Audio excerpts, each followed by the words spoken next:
Hello, lovely friends. Welcome to my channel where I discuss spirituality, personal growth, tarot, oracle, astrology, and more. If you like what you feel and experience here, I ask you and welcome you join me, comment, leave a comment, subscribe. And as I grow this channel, you'll get a front row seat in its co-creation. So I'm so glad you're here. This is really fun. I think this might be my very first official VR. Um, so I picked the mid-year tarot tag by Chanel Days, and I really appreciate people who are creating engagement on this website and giving us all an opportunity to join in and connect and share what we love about our practice, love about our collections. All right, so here I am. Hello, let's get to it. Okay, the first prompt is decks you've used the most in 2025. And for this one, I picked the Curious Travels Tarot by Amelia Rosier.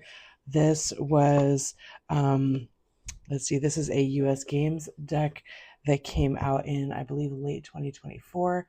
And I've really enjoyed using this. I've been pulling it. Oh my God, I love this yellow. It makes me feel bright and awake and engaged. I love the colors.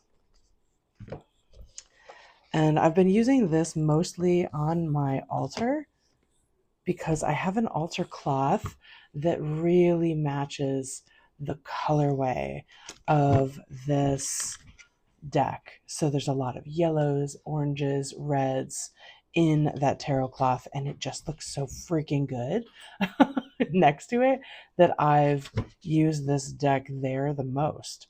So once I can't remember which channel on YouTube was the one that made me do it, but I was definitely inspired by a creator on this website to grab up this deck. I never saw it when it came out in a Kickstarter, I believe, back in its first edition. But when it was scooped up by US Games to be put out, I definitely took a look at it and was like, oh, this is funky. I love the gold foil. I find it to be a little strange, quite strange, actually. And so I definitely took a plunge and a chance on it, but I've been using it all year. And I really like the simplicity of some of the cards, but also the amazing, like, who would have thought this, like, hand being what these wands are coming from, pardon the glare of my lighting, by the way. So love this happy sun, these colors, again with the gold foil or gold stamping, and just how that feels so alive in every card and draws your attention to it. The broken pentacle being shiny. And I've loved it. I've loved the colors. I've loved the saturation.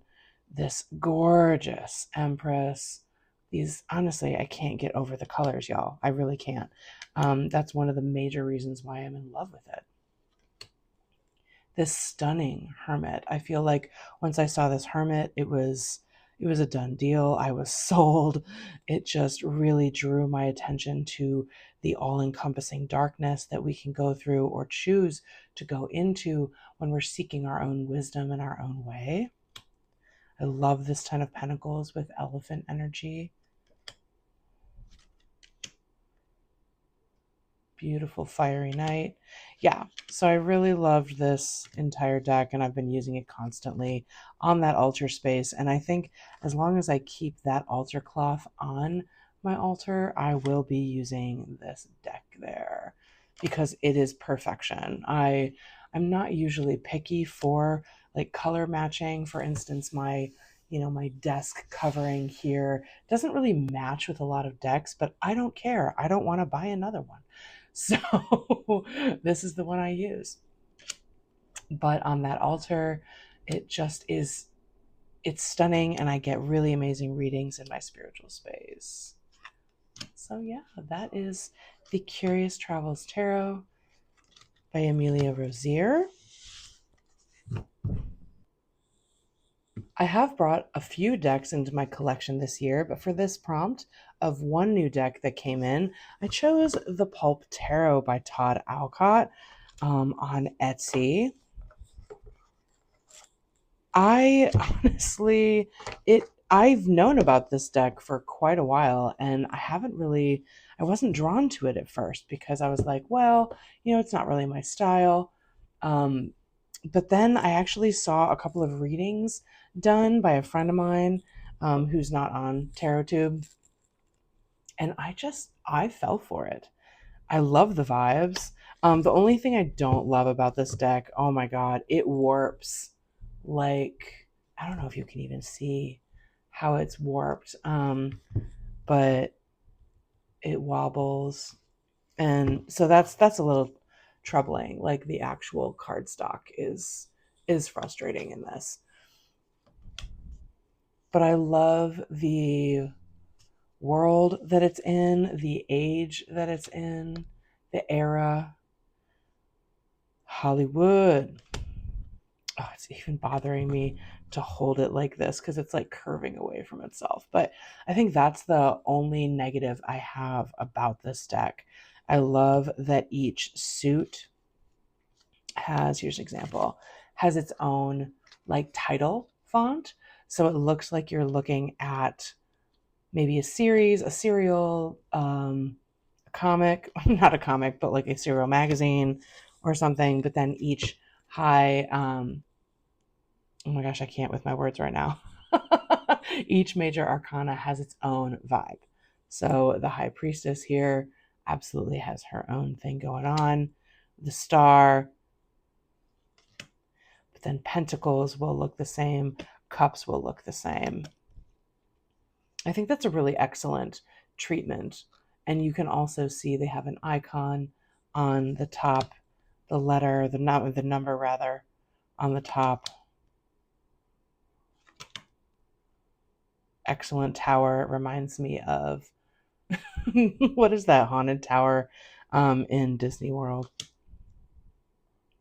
But it's still very Rider-Waite-Smith.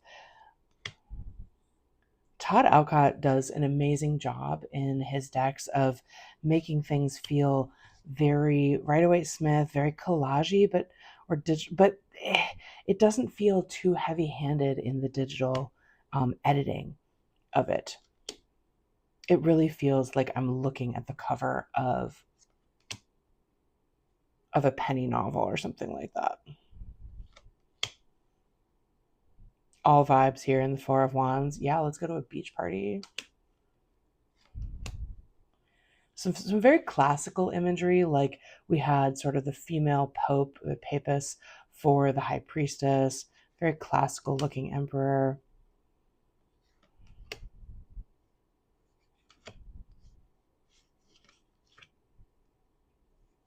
Yeah, I had a lot of fun with this one. And I find that it's actually a pretty great reader for personal readings, but also for mundane, like political or the way of the world right now. This feels very like grounded in the Matrix, like part of the story of modern culture. I love this Six of Cups. Like, it's so charming. I really look like I could touch the texture of this book and feel my childhood come back to me. Boom. Love this Temperance card. And also, what's up with the quotes, by the way? Like, temperance. I'm like, yeah. Temperance. Sure. Like, I want balance. I love that this baby is, or this toddler rather, in the sun is on a bouncy horse. Freaking love it. Queen of Swords giving Joan of Arc vibes. Seven of Pentacles. Ooh, you get that money. Yeah, excellent, excellent. Non-pregnant Empress. We love her. Yeah, fantastic deck. Lots of fun to use. Gives you classic Rider-Waite-Smith vibes, but also puts you in an era in a media, like so much fun. So really enjoy the Pulp Tarot by Todd Alcott. The next prompt is a deck that could be better. And honestly, I'm going to pick a deck that's just not working for me. And I feel like everybody loves the Woodland Wardens, y'all. I feel like because it's gorgeous. It's a wonderful deck. This was seriously one of the most what happened here. This is one of the most popular decks of the last two years, I'd say. And it is a wonderful oracle. Gosh, my box is like it saw some wear on the way in. But I bought this really hoping that I would be able to connect to it like everybody else seems to. And honestly, the readings are falling flat. I'm not getting it. I'm not getting readings from this deck that make sense to me. And maybe I mean, I know I struggle sometimes to connect with the animal energy of animal decks. These have fine keywords. I don't care about titles like the Trout and Lily of the Valley. I don't care. Um, I'm not getting anything from that, rather, let me say. But purification, great keyword. New opportunities, independence, boundaries, nourishment. These are excellent keywords. Really expansive, tons of wiggle room. Like how cute. I love otters, you know? But whenever I've done a reading with this, and maybe I just need to give it a little bit more table time, but once I started reading with it, I was like, these readings aren't working. They aren't fitting the situations that I'm reading for, or they just weren't zinging for me. And I do think this artwork is absolutely stunning. It's beautiful. It's quite muted, but I also really love botanical art, nature, flora and fauna. It's lovely. Devotion, stagnation, amazing keyword. Just like, come on. Maybe I should give it another try, but I just haven't been connecting with it. It's a lot. I love opossums. Come on. And peony is like my favorite flower. It's great. Okay. It's great. It's just honestly the downside about this deck that I guess could be better is the cardstock chips so easily along the edges. If you can see that, it just kind of leaves some white space there. So that's the only downside of the literal downsides of the deck. Otherwise, it's just my own lack of connection with it. I also don't really have anything that I can think of at the moment that would be a great pair for it. I don't always use deck pairings, but it is a really fun way to use a deck or get into its energy. Yeah, I haven't been able to bond with it. I'm so sad about that because it's lovely, but because I couldn't bond with this Oracle deck, I am almost certainly not going to buy the Tarot of the Woodland Wardens, I believe it's what it's called, that Jessica Rue has either coming out this month or next month or sometime soon. So, but obviously, if you want a good pairing with the Woodland Wardens Oracle, I would recommend getting that tarot deck. But yeah, not for me. So the next prompt is a deck I'm currently using, and I picked the Unveiled Tarot. This I was using throughout Gemini season because it is so Gemini. It is the most Gemini deck I probably have. And there's not, I mean, it really struck me. I didn't do that on purpose, but I just started using it organically because I'm in a Facebook tarot group called Deep Dive Tarot and Oracle Study, and they do a monthly deck study there. So if you're interested in joining, that's a lot of fun. You can pick a deck and they're I don't know if they're moderators or just wonderful people who are very involved in the community, posting prompts and spreads. and things that you can do to get to know a deck. And I chose this deck because I know Fairlight Tarot made me do it. That's for sure, because she loves this deck. It's one of her favorites, and she was raving about it. And I mean, it drew my eye. It really seemed interesting because it shows the deck in such contrast and variety. The thing I don't love about the deck is the backs. I'm bored to tears with this cream beige. I can't stand that. But it is a really exceptional, very interesting deck.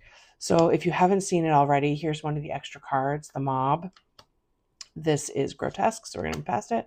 There are some there's military imagery in this deck, as well as a couple of grotesque things like that. So just want to make people feel aware of it.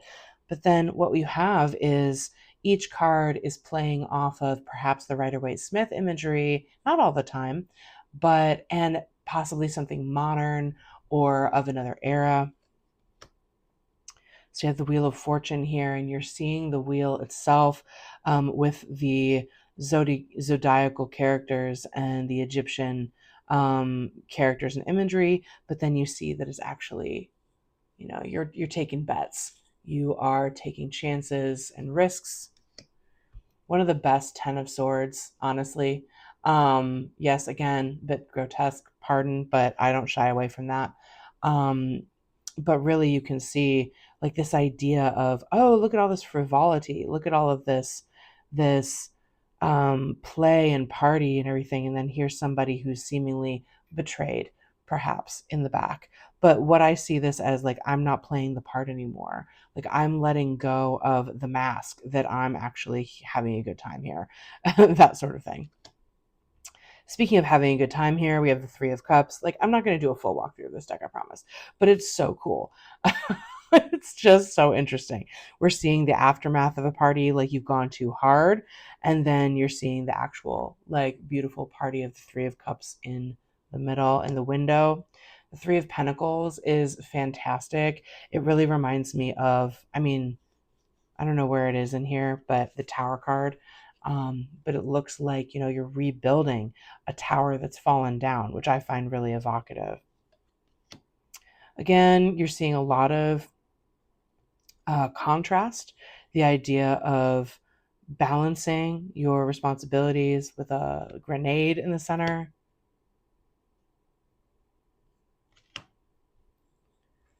An extra card, the Puppeteer. Fantastic Knight of Wands. So you're seeing that this is very Gemini in the sense that you're seeing two sides of a story. You're being connected into maybe ancient and modern, or light and shadow, incredibly between worlds. We're seeing this view in between worlds, which an amazing Devil card, which is very mercurial. Love this Knight of Cups. So freaking cute. Okay. Love this Ten of Pentacles. Like, this deck has so many good cards, y'all. Like, the idea that you have generations and generations of ancestors in support. You're never alone. These ancestors and, like, your spirit team, they are with you at all times. Love it. So yeah. Really excellent deck. And I've been studying this deck to get to know it. I've done nearly daily polls with it all of June. And I love this Hermit. And I seem to get a really just hard-hitting card pull every time. It really, okay, we're getting to one of the most iconic cards of the deck, the Fool. And as you can probably tell, this is an incredible card for I would say, the times that we are now in the United States especially. But really, this could go for any country. This idea of a leader who is a fool or a clown, or who the office itself, and the way that it is. It's a show. It's a clown show. It's the circus. Politics are a circus, that type of thing.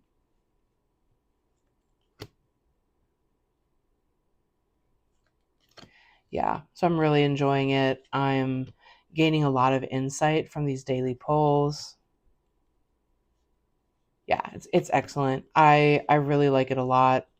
It's fantastic. I love that it shows multiple sides of each archetype, so you can really learn the cards on a deeper level. It also has some, like, there's again a lot of military imagery in this card, so it makes me wonder if, like this one, if the author had military experience or if that's simply a choice, an artistic choice that was made by the artist Jesse Lonergan. So that is the Unveiled Tarot, the deck that I'm most using right now. Time to move on. The next prompt is my biggest surprise. And I gotta say, it's been learning Lenormand. That has been my biggest surprise. I have a Lenormand pull that I just had on my bedside table. And I have two decks. I have the, if it would focus, I have the Tone Lalone Lenormand from Etsy. And I have the cute little Lenormand, which is a mass market deck. And I have really, oh my gosh, so slippery. I've been really enjoying learning Lenormand. I had no idea I would find it so effective.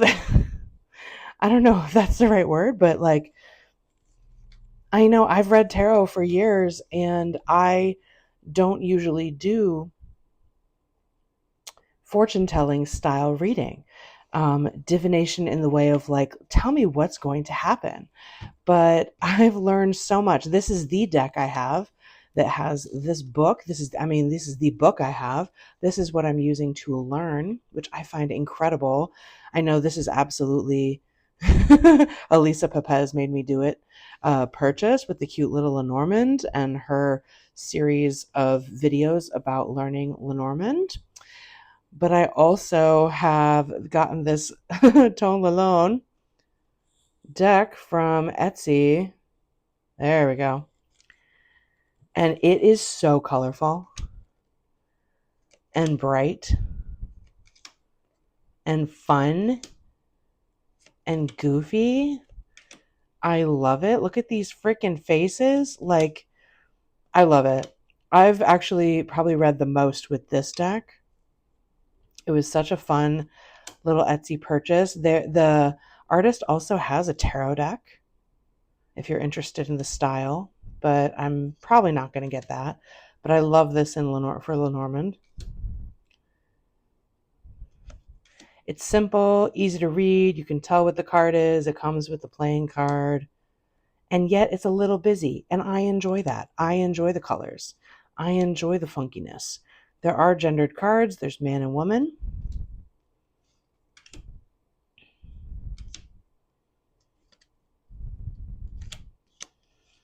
And honestly, what's been surprising me about Lenormand is how good it is. Like how accurate it is, y'all. Like how, I don't know how to tell you. Like I am surprising myself by actually saying like, "Oh, how's the party going to go tomorrow?"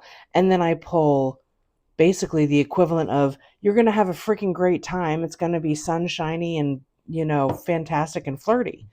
And it was. It was exactly those things. I've loved it. This is an incredible system that I don't know why I was sleeping on it for so long. I even owned a Lenormand deck really early in my tarot practice, and I didn't resonate with the art for one thing, but I also didn't understand the system. And I didn't really want to learn another system while I was also learning tarot.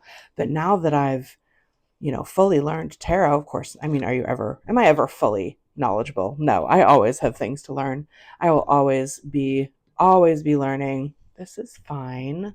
But this book is fantastic. You have lessons on each card, but also you have extra little lessons about how to do certain spreads, or the corner cards, for instance, and how to read those or what they mean. Anyway, excellent book. Really love it. And cute little Lenormand, the cards I try to keep in this little envelope, but I kind of suck at, putting them in an orderly fashion. So I need a little mini bag for this. But for now, it lives in its pocket. And I'm learning so much from this. And honestly, you can literally pick up this or another deck in a book, but honestly you can start throwing cards pretty much right away, and that's how I learn through experience the most. I am incredibly Sagittarian, so I'm like, yeah, let's just do it, let's go. And so I'm just like, I'm pulling cards, and then I'm finding out what the meanings are, and I'm noticing through my life, like, how are these themes coming up in, oh, how cute. How are these themes coming up day to day? And it's happening. Like, I just, it's wild. Okay. I don't experience the same thing with daily tarot pulls. I will be honest. I don't experience the same, like, hey, what will happen to me today type of answers with tarot. I mostly find those with Lenormand, like the accuracy, the sense of fortune telling, the sense of like, yeah, okay. Like, I literally did a card pull for Lenormand, a 3-card pull on my dog's surgery that was slated to happen, and it didn't happen. And I wasn't sure from the reading. It was like dog, and then it was, I can't remember what now. But the cards basically were like, oh, I'm going to have a really good, successful, what's the word? A successful result to the test or to the information that I got. And so that was incredibly literal through the cards. So I would say the biggest surprise of the year was absolutely Lenormand. For my deck crush, the next prompt, I chose a deck that would surprise nobody who actually knows me, but none of you really do. So, hi, I'm Julia, and I love the Poasis Oracle. This is probably one of my favorite decks of all time, and I can't put it away. It always lives on my desk in my reading area. I use it so often for personal readings, for client readings. It's fantastic. So one thing about it, I don't have a guidebook for it. I know there is a guidebook. I've never seen it. Well, that's not really true. If the guidebook that's printed is the same as the digital guidebook, then I have seen it because I can access the digital guidebook through their website in terms of the poems that are associated with each card. And I do recommend doing that because I want to appreciate the writing and the creativity and the time that went into writing all of those poems for this deck. But I freaking love it, okay? Like, I can't stop reading with this deck. The only negative I would say is this really thick rose petal finish that's on it. But that's really it. Honestly, I love it. Every card seems to give me paragraphs of information. I can read so much. Is this upside down? Okay. I can read so much with so little. I love the illustrations. They're funky, they're strange, they're evocative, they're emotional. That's the freakiest looking face. Okay, I'm just going, okay. I love it. I don't know how many times I can say that. This is definitely one of my favorite decks. It is a crush. It will remain a crush until something else comes in that I just can't stop putting down. Sovereignty. Amazing keywords. Fantastic. Simple imagery. Simplify, as I said that. Hello? Okay, anyway.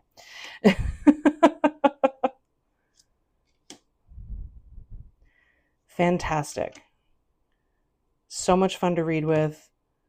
Pull random cards as I'm like, talking with a friend, and the right card will come out to address what they're going through. It's like this deck wants to talk. It wants to be chatty. It wants to play. I love the mix of black backgrounds and cream backgrounds. I think that's the only thing about this deck. Well, I love that. I love that it's black and cream and not black and white, but that means that it doesn't pair as well, I would say, with white.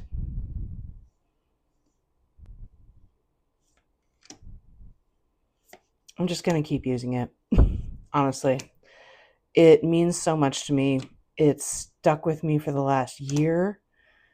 And I know it's going to be repetitive if I do more videos and I keep talking about like my favorite Oracle decks, but this is probably always going to be near the top. I mean, never say never, but I find it to be incredibly powerful in its simplicity. And the poems really are beautiful that go with it. Just how weird is this? And I'm not usually a person who's like, oh yeah, give me all the weird decks. But I freaking love this weird deck. Thank you very much. So that is the Poasis Oracle. A major deck crush. Permanently, maybe. I had a really hard time with this next prompt. I just don't like to pick favorites, really. But this next prompt is a favorite single card from a deck. And I actually went with the Oracle deck Visions in the Liminal Space, another indie deck. This one by Bakara Wintner and Kaylee Christensen. Mine is well loved. I've been using this deck for quite some time, but I love it. It's funky and I keep using it. Like, it's really fantastic for getting readings for the current time. Like, what I did a reading recently in a video, not on this platform, but it was basically like, what the fuck? What the fuck is happening? And this is an incredible deck for that type of reading. And the reason I chose these cards is because it doesn't take itself too seriously. So here are the back of the cards. I chose two because I can do what I want. And I chose Tra La La and Cosmic Fuckery. Okay. And the reason I chose these, this isn't even, I mean, look, the art, like, this is cute. This is simple as heck. But, like, I don't know. I love it. It makes me laugh. This deck makes me see things that are very serious in a comical way, helps me see things from a new perspective, gives me a laugh and a giggle about things that I might be just going too far down the rabbit hole with. And it's like, hey, don't worry about it. Tra la la. I also made this expression a shortcut on my phone, so I can do this whenever I want, which is fantastic. And then Cosmic Fuckery, look, I'm a student of astrology and I am obsessed with it. And so astrology can feel like a very serious, very potent, very multi-layered, very intellectual, dense study when you really get into it, because I'm a student of Hellenistic astrology. So it really goes into very complex and wonderful layered techniques. But this way is just a reminder to me that the universe and the solar system just play kind of is hilarious. This is a big play that we're in. This is a big game in some ways. It's a bit of cosmic fuckery. Like, Saturn here, I'm going to make your life a little bit harder. It's fun to me. I have a great time. And it's a good reminder to me that, like, when I'm having a tough transit, when I'm going through a difficult time, when I'm giving a reading to somebody and I'm doing a combination astrology and tarot reading, and this comes out, honestly, the Cosmic Fuckery card is perfect medicine for some of the ridiculous stuff that goes on in the skies. So if you understand astrology at all, you know what I'm talking about. And you know that sometimes we just need to take things with a little bit of levity, right? So those are the cards I chose from the Visions in the Liminal Space Oracle. Moving on. The next prompt is the deck that makes me happy, and I got this deck this year. This Nicola Allen illustrated and written deck, the Wild Way Oracle. Love, love, love. So pretty. And it makes me happy, legitimately. The illustrations are the cutest thing that's ever been. And if you love animals. If you're interested in the astrological decans, this is a decan-based deck. So you have a beautiful keyword for every card. It's numbered like 11, sanctuary, but then you can see this is Cancer 2. So the second decan of Cancer, and the keyword is sanctuary. But it's just so freaking charming. Oh wait, I want to keep these like kind of in order for later. They're probably not in order because I've shown this deck once before. But I just find Nicola's illustrations stunning. And oh my god. I love hedgehogs. So cute. I can't. Like, this deck is so cute. It makes me happy. I love it. Yeah, this is it. It makes me happy because it's adorable. And the keywords are fantastic. I also really love doing a decan walk. So currently on my altar, I have this deck, and I do the current decan up on my altar for, the 10 days that it takes for the sun to move through that portion of the astrological zodiac. And I think about that theme, and I usually see this type of, these keywords or the imagery, and it seems to make sense with my life. And there is a digital guidebook, an abbreviated guidebook that I have that came along with this deck. But Nicola also published a big, beefier, I think hardcover guidebook that you can get on her shop. And that looks incredibly tempting to me. If you actually want to do a good decan walk, if you want to incorporate the tarot cards associated with the decans, more information about the ruling planets of each decan, like, that's the way to go. But for me, this is good enough for now because it's incredibly expensive for me to order something right now from overseas and have it delivered. So I'm going easy on those types of purchases. But look at the cuteness. Oh my gosh. Oh, it's so cute. So anyway, this makes me happy. This lifts my spirits. And then at the end, you have Wheel of the Year cards as well. So Imbolc, Yule, Ostara, Beltane, Letha, Lanasa, Mabon, Samhain. So, and then you have keyword cards as well. So you don't even have to go into the digital guidebook. You can just look at the keywords, but there's many layers and many ways you can go deeper with this wonderful deck, and it just makes me so happy. The next prompt is a great guidebook, and I'm not sure, probably other people have brought this up, but this is for me. This is the guidebook that I find required when I use the deck, and that is the Gentle Tarot. The extra big chunky guidebook that is sold separately from the Gentle Tarot deck itself is impeccable, is delightful, is filled with unconditional love and compassion. That I love this guidebook. And honestly, I love the guidebook even more sometimes than I love the deck itself. But of course they go together. My gosh, Mari in the Sky does such gorgeous work. That's such a beautiful deck. And there are reversals in the book, which is why I've shuffled in reversals here with the Stunner. I'm gonna go past. There's nudity in this deck, so like, don't worry about it, because we are all beautiful natural beings. But yes, this deck is well known in the tarot sphere.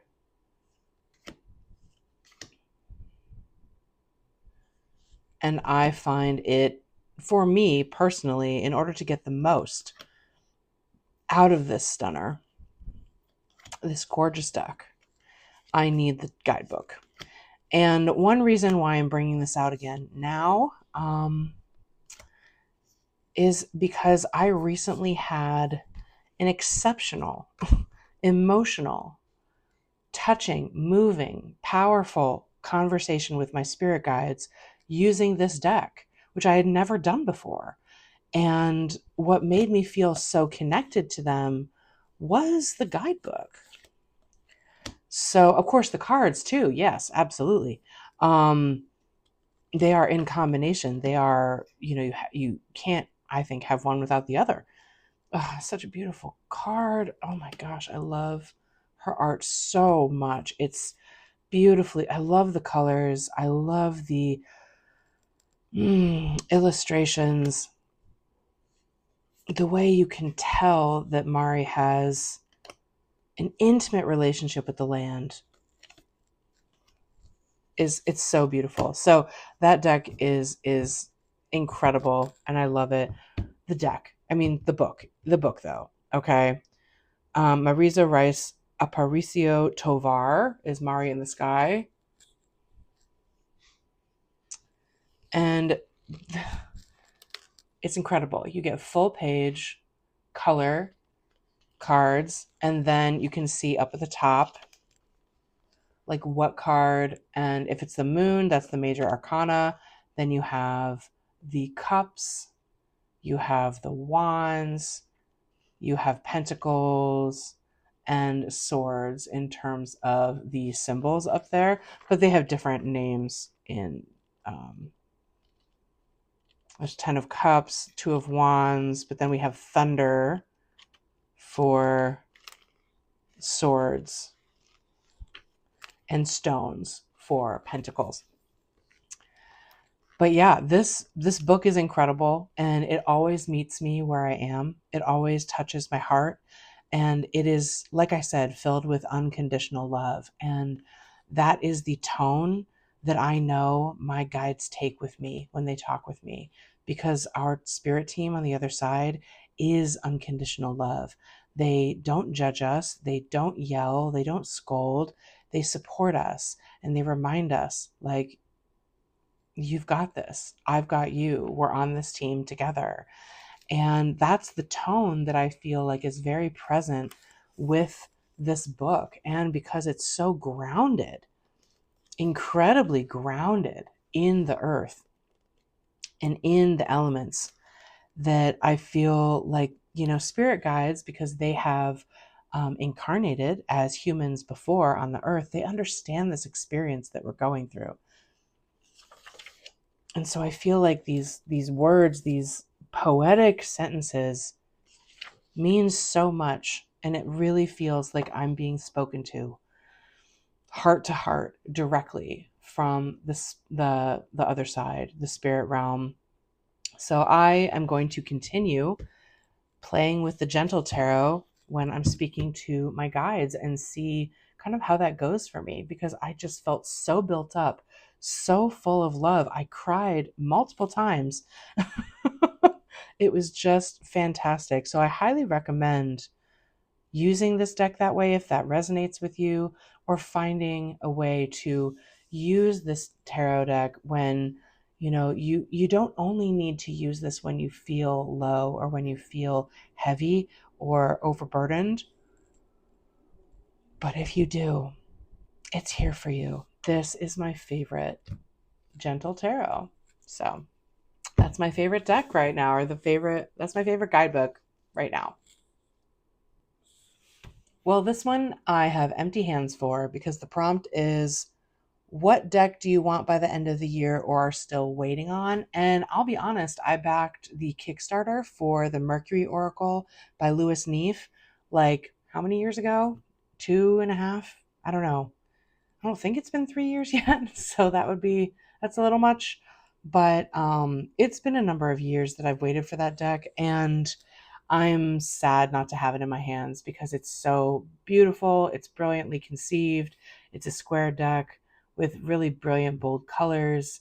And I find it to be very interesting. And I really love his concepts, and he has such heart for his work. But I don't have it. I don't have it. And, he's selling it on his website. People have already bought it wholesale. There's a tarot tuber that I saw that got this a couple months ago. And I'm like, but I backed it. I backed the deck. I want it. So that's my only complaint with that. I am holding so much grace for the humanity in all of these projects. And if I really want to get it faster, I just need to go ahead and send some money for shipping, I guess, or something like that. There's been issues getting the decks out money wise. So I have a lot of compassion for that and for all the issues in the production and all of that. But like, because other people have it before the Kickstarter backers, that's ruffling my feathers. So that's the deck I want. So I want, just putting it out there. Okay.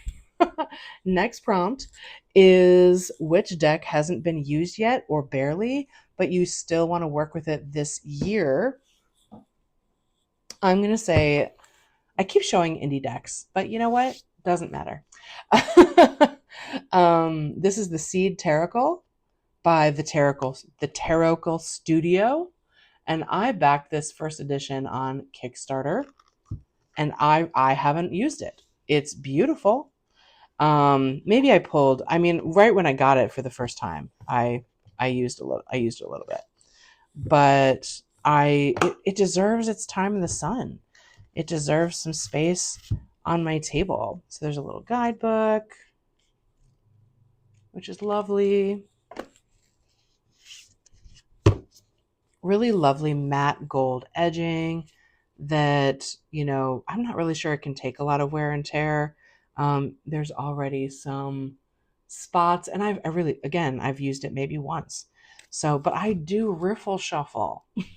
And when I do overhand, sometimes, it'll knock into itself, but it shuffles really well. It has an incredibly wonderful sort of matte, I don't even know, satin maybe finish. I'm not sure. There's a little bit of glare.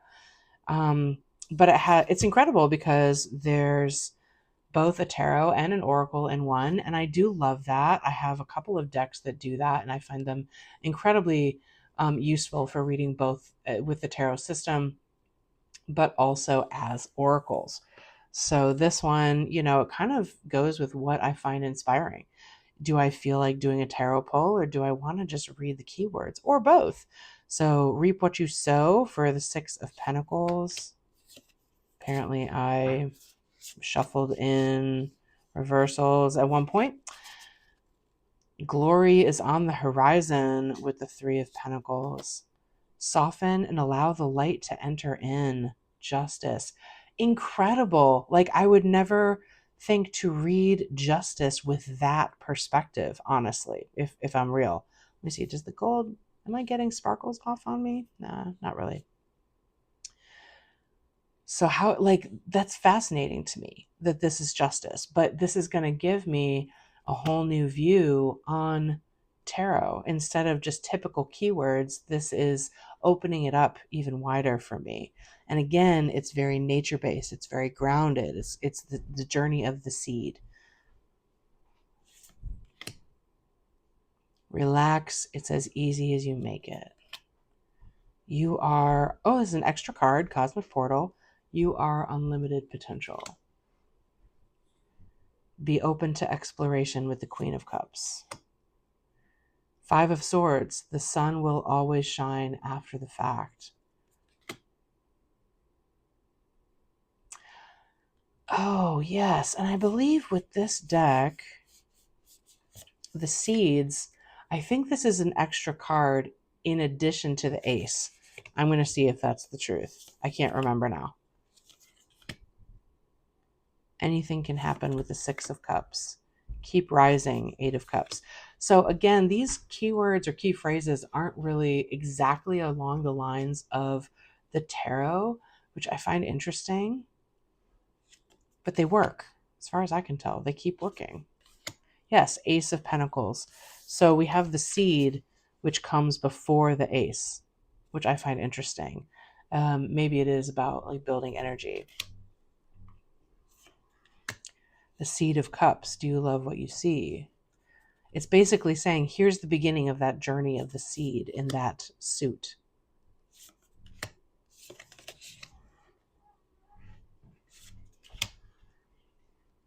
Don't dwell, feel the swell.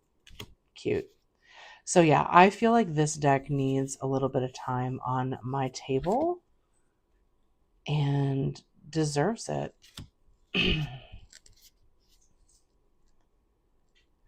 Fascinating. Like, really, the keywords are so interesting. And I do love the watercolor treatment of the illustrations in the back.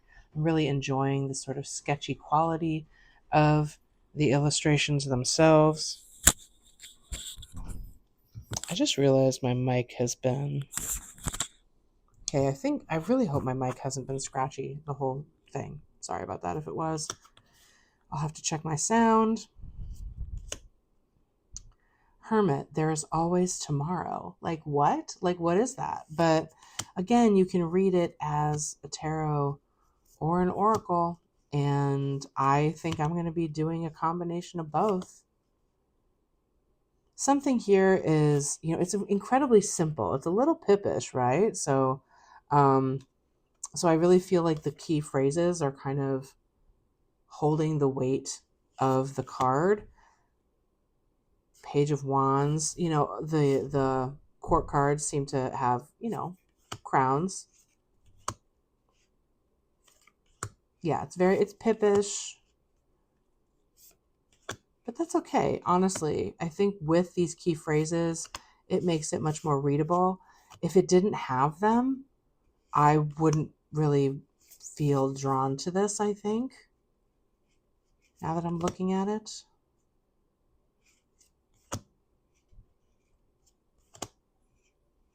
I like the scenes. I really enjoy the elements here, the different seasons I'm seeing. Yeah, and the beautiful colors. So it is special. I really enjoy it. I think it is lovely. And I love how well it flows. It has an incredible cardstock. I really enjoy that. And the beautiful, beautiful foiling on the back. So I want to give this deck a bit of time and see if it fits into my practice. For now, that's it. The Seed Tarot by the Tarot Studio. As for my favorite videos that I've seen, I know this is going to be a bit of a cop-out, but I'm really enjoying kind of immersing myself back in TarotTube. When I first began my practice, I was following so many videos and watching so many creators and VRs and everything. And then I sort of took a break in order to study astrology. And now I feel like I've regained this excitement and passion. And I really have enjoyed getting back into the swing of things with all of these VRs and tags. And so I will just shout out to all of you who are creators, who are actually there. You're putting your insights, your personal practices, your emotions, your beautiful authenticity here on this site for us, and I grow so much because of it. So I want to thank you. And that may seem like a cop out, but I don't like picking favorites. And also, I'm not really sure if anything just jumps out right away as an answer to the prompt of the favorite video I've seen. So I just want to thank you all for being so amazing that I can't pick a favorite. So that's that. All right. For the next one, the very last prompt is pull a card for the next 6 months, or pick a card whose energy you want to bring into the next 6 months. And I'm going to pull a card. I'm going to pull a card from the Pulp Tarot for my next 6 months. And what archetype is going to exemplify my journey in the next 6 months? We just hit the solstice. What is turning as the sun starts heading down again towards the horizon, as it will? The light dims over time. What is the process that I will be going through? Well, that card did want to pop, so I will take it. Oh, beautiful. We have the Six of Pentacles, clearly showing a sense of balance, giving and receiving, generosity, charity, kindness. Love it. This may be a significant, this may signify that my desire to be generous, my desire to give will continue, but also that I can ask for help and I will receive everything I need. Honestly, I feel like that is what I'm calling in with this beautiful card. And as I look at it, I have my timer at 55:55. So change is coming for me, and it's bringing abundance, and it's bringing grace and gifts and wonderful miracles into my life. That's what I'm calling in with the Six of Pentacles. All right, everybody, thank you so much for joining me for this, my very first VR. I appreciate you being here, and I hope you will like, comment, let me know which decks that I've shown that you have or you enjoy or that you want to try. I would love to hear from you and engage with you. I'd love to follow your channels as well. So if you've made this video, let me know and I will go check it out. And I really appreciate it. Join me on my journey and we will see what we create together for the next 6 months, right? All right. All the best. Thank you so much. I am Julia, the Growing Intuitive. Thank you so much for joining me, and take care, everybody.